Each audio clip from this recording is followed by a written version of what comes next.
When I married Lena, I thought I'd found something dependable. She had wit, charm, and the kind of presence that drew people in without her even trying. I wasn't flashy, just consistent. I handled responsibilities, met deadlines, kept my word. I figured we complemented each other. Her energy, my stability. For a time, that dynamic held strong. Her shine, my steadiness. But gradually things shifted. It seemed like being noticed started mattering more to her than being respected. We were out one evening at a tapas spot she liked downtown. I'd just landed a promotion and we were having a small celebration dinner with some friends. Lena invited Priya, I brought my co-worker Owen, and Sienna, who ran a local art gallery, popped in to offer her congratulations. Midway through the evening, Lena picked up her wine glass and tapped it with her fork. The room settled. With a grin, she looked at me and said, "Here's to Freddie. Predictable as a toaster. Not thrilling, but always works when you need it." Laughter circled the table. Even Owen let out a chuckle, though he glanced at me to gauge my reaction. Sienna's expression was harder to read, eyebrows lifted, like she couldn't decide if it was humor or a jab. I stared at Lena. She wasn't drunk. Her gaze was sharp, deliberate. That wasn't a slip. It was a challenge. I set my drink down and leaned forward. "My turn," I said. The laughter died down. They waited. "Respect isn't optional," I told her. "If you're bored, pick a new hobby, not a new husband." Silence dropped. Lena's brow flinched before she plastered on a smile. I kept eating, unfazed. Not angry, just taking note. She'd made a move. So had I. When the check came, she suggested everyone come back to our place for drinks and dessert. I declined. "Not tonight," I said. "We'll do it at Owen's, less cleanup." Lena turned toward me. Her grin stayed put, but her jaw tightened. She wanted to hold court in our home. Not happening. That was the night something shifted for good. It wasn't just a tasteless joke. It was a line crossed, and I made sure she saw mine drawn in return. The next morning, the house was still. I plated breakfast for two. She stayed glued to her phone. "I want to talk about last night," I said. Her scrolling thumb paused. Then she smirked at whatever was on screen. "You mean that toast? Come on, Freddie. It was harmless." Everyone laughed. "Don't be so sensitive." I chewed calmly. "Not sensitive," I said. "Just setting boundaries. I'm not here to be the punchline at your show. If you want to do stand-up, book a venue." She lowered her phone and met my eyes. "Boundaries? Don't start trying to control me. We're adults. Chill out." "I am chilled," I replied. "That's why I'm being clear. If respect is something you toggle on and off, then so is my availability." She leaned back, arms crossed. "What's that supposed to mean?" "It means the lake house trip you planned? I'm out. I'll be at Owen's this weekend. You can make new plans." Her eyes narrowed. "That was our trip." "No," I said. "You downgraded my dignity last night. Plans adjust." She pushed her juice away and stared. "So this is punishment?" "Not punishment," I said. "It's access management. The groceries, the bills, that stays the same. But anything extra? On hold until respect is reinstated." Her head snapped toward me. "You're not my dad." "Exactly," I replied calmly. "I wouldn't apply for the position." She slid off the stool, grabbing her phone. "Fine. Girls' night here tonight. Priya's coming. Let's see how far your little rules go." "Host it somewhere else?" I said. "I'm not here to be your entertainment." She slung her bag over her shoulder. "Then don't be."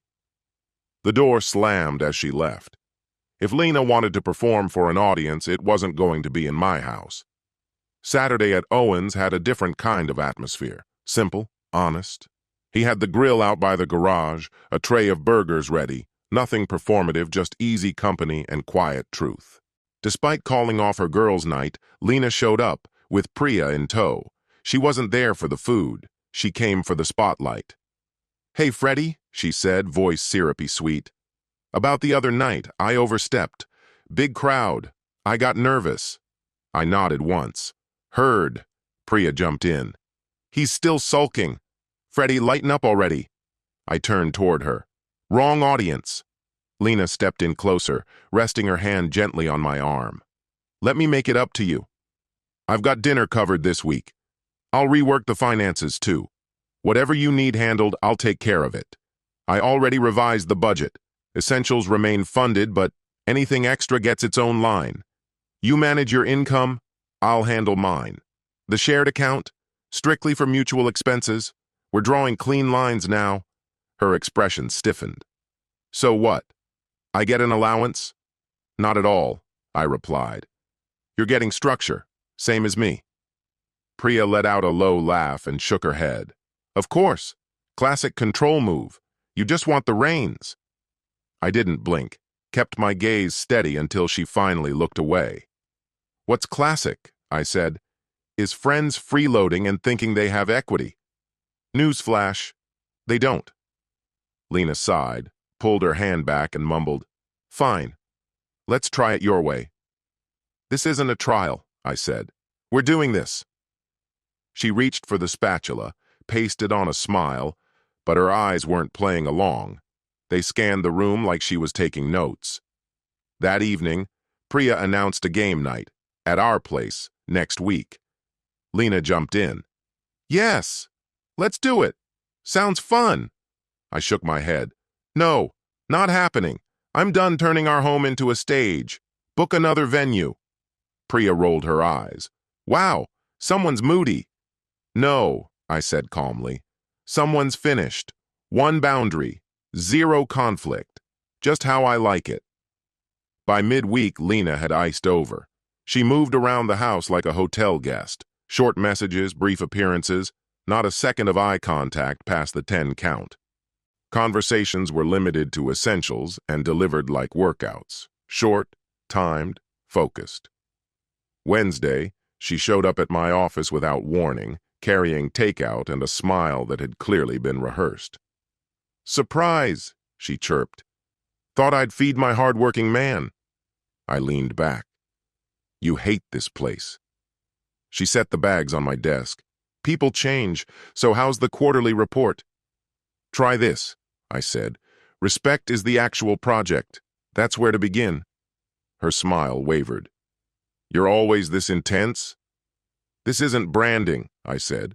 This is a marriage. She sat across from me, leaned in with watery eyes, perfectly timed. I miss us. We've been off. I want to fix it. Then start with respect, I repeated, turning back to my screen, ending the scene. That night, while she scrolled aimlessly on the couch, I was already setting the next steps. The next afternoon, I met with a lawyer and signed the separation forms. I leased a small storage unit, made copies of key documents, locked them away. At home, I changed the code to the safe and reset the office door passcode. I didn't give warnings, no speeches, I just moved. Friday rolled around. Lena dropped a comment like it was casual. Sienna's gallery opens next weekend. Everyone's going. Let's make it a couple's night. Good for networking. I'll be there, I said. Alone. I'll drive separately. She gave a half smile. Suit yourself. Just wear something decent. Don't make me regret standing next to you. I gave her the kind of look a builder gives a wall that's already leaning. I'll wear what I already own. I knew the gallery wasn't about the art. It was her next scene. Sienna's event drew the usual crowd, startup types in trendy jackets, art kids with sketchbooks, collectors posing near champagne. The walls were covered in loud color, but most people were there for the sound of conversation, not the visuals. I stood by a pillar near the back. Priya stuck close to Lena all night. It started quietly.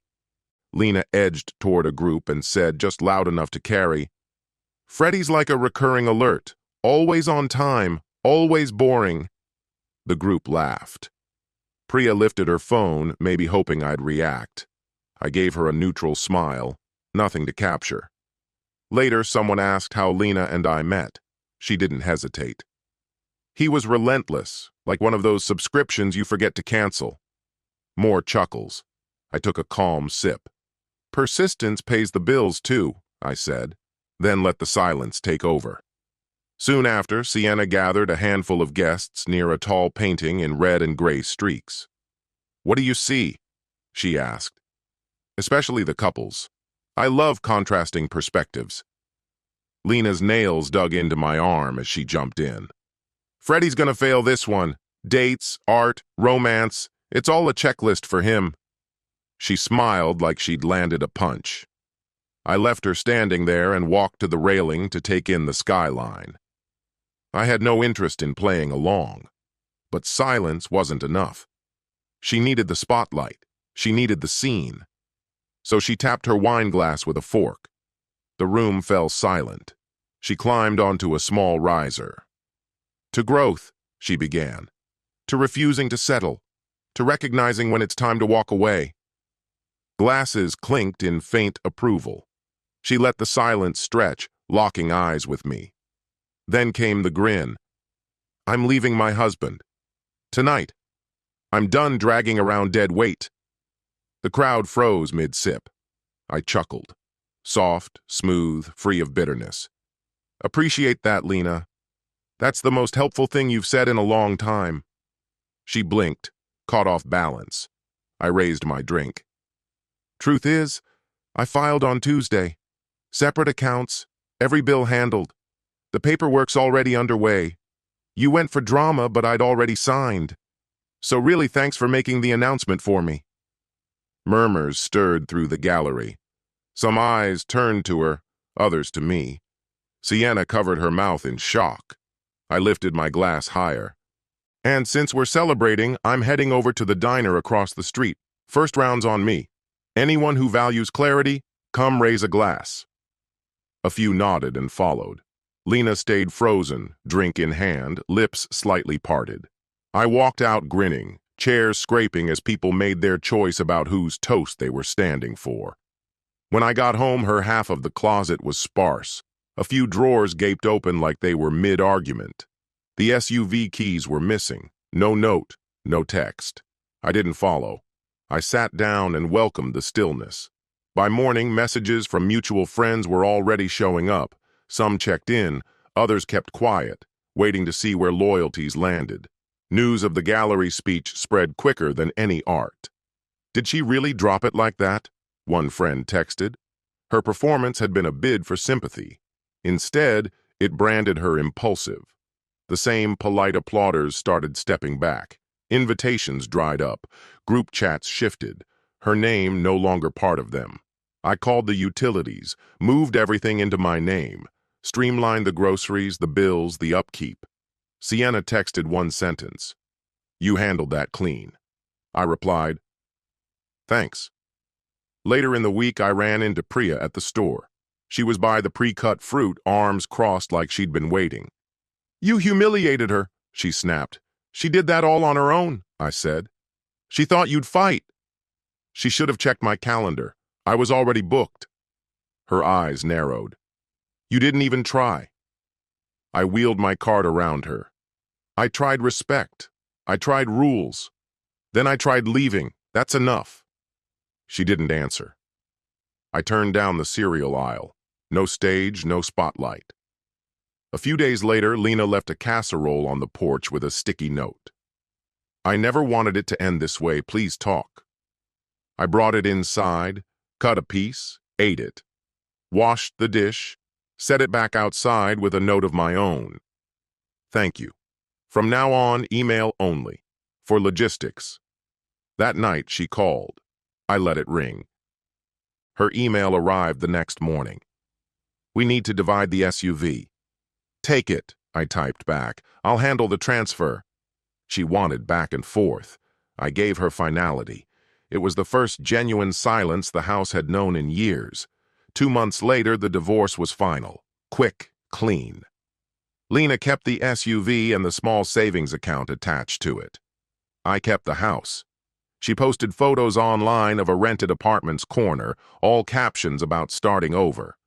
But the gallery scene lingered behind her like a shadow no one would forget. She called twice from a new number. I didn't pick up.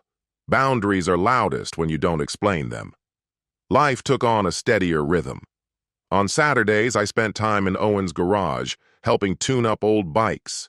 I started running the river trail, not for metrics or medals, just for the silence. It did more for me than any conversation. At the gym, there was a woman who gave a nod when I arrived. That was all. No chit-chat, no curiosity. She trained, then left, reliable, silent. I respected that kind of quiet.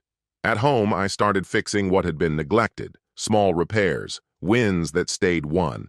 And slowly, the house began to breathe again, easier, lighter, free. I woke before my alarm had the chance to chime. I made a pot of coffee and wiped the kitchen down until it gleamed. No one was there to assess me. No ridicule followed. When friends asked if I missed her, I gave them the honest answer. What I longed for wasn't her. It was the comfort of knowing someone was on my side. The truth had never matched the fantasy. And no, I wasn't bitter. Bitterness is like a browser tab left running in the background. I exited out. One night I had Owen, Harold, and Sienna over. We kept it simple. Unfussy dishes, nothing curated for an audience. No flashing phones, no choreographed cheers. Just conversation that meant something. After we finished eating, I lifted my glass. To the spaces we make our own, I said. They raised theirs too. There was no laughter at my expense, no one mining the moment for content. It was still, grounded, and belonged entirely to me. The evening closed the same way the narrative opened, with a toast. But this time, I wasn't the joke in someone else's story. I was the center of the room,